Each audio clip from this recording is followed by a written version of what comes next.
Oh, hang on, look, he's back.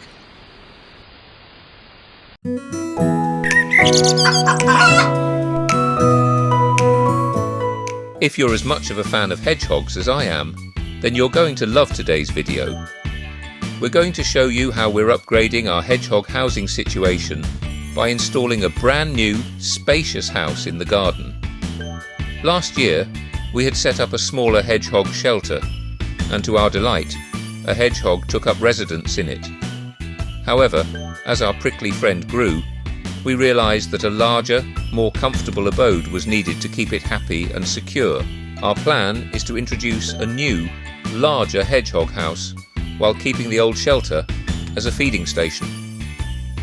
This way, the hedgehog can have a cosy place to call home while still having easy access to food and water.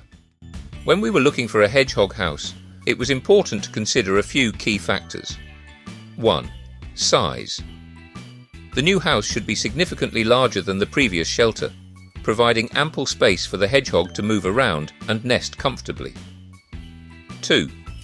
Insulation. Hedgehogs are sensitive to temperature changes, so a well-insulated house is essential to keep them warm during colder months. 3. Entrance. The entrance should be large enough for the hedgehog to enter and exit easily, but small enough to deter predators.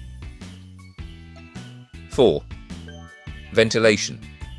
Proper ventilation is crucial to prevent moisture buildup and ensure fresh air circulation.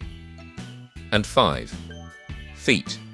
Raised off the ground to ensure it's not sitting in water and affecting the other factors. In this section, we'll go through the process of finding an ideal spot for the new hedgehog house in the garden. 1. Choosing the location. Select a quiet, secluded spot in the garden, preferably near bushes or hedges for added protection. 2. Preparing the ground. Clear the area of any debris and level the ground to ensure a stable foundation for the house. 3. Assembling the house. Follow the manufacturer's instructions to assemble the hedgehog house correctly. Ours came ready built. 4. Adding bedding.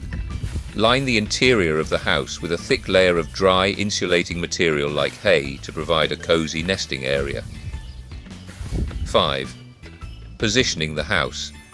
Carefully place the house in the designated spot, ensuring that the entrance faces away from potential predators and harsh weather conditions. 6. Setting up the feeding station. We're positioning the old hedgehog shelter nearby, and we'll place a shallow dish of fresh water and a small amount of hedgehog-friendly food inside. To try and encourage our visitor back, I'm going to add some of the old bedding to the new house.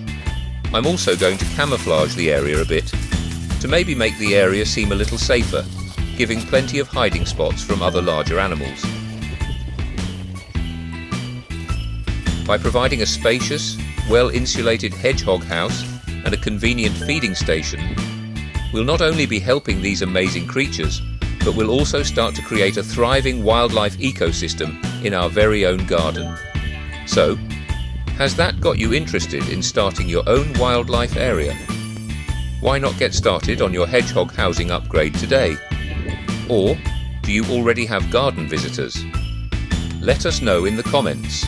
You never know, you may even get more than you bargained for, and hopefully they'll keep coming back for years to come. If you enjoyed this quick guide on upgrading our hedgehog housing, don't forget to give this video a thumbs up and hit that subscribe button for more wildlife-friendly gardening tips. Share your own hedgehog house experiences in the comments below. We'd love to hear how your prickly pals are enjoying their new homes. Thanks for watching, everyone. Remember, every small step we take to help wildlife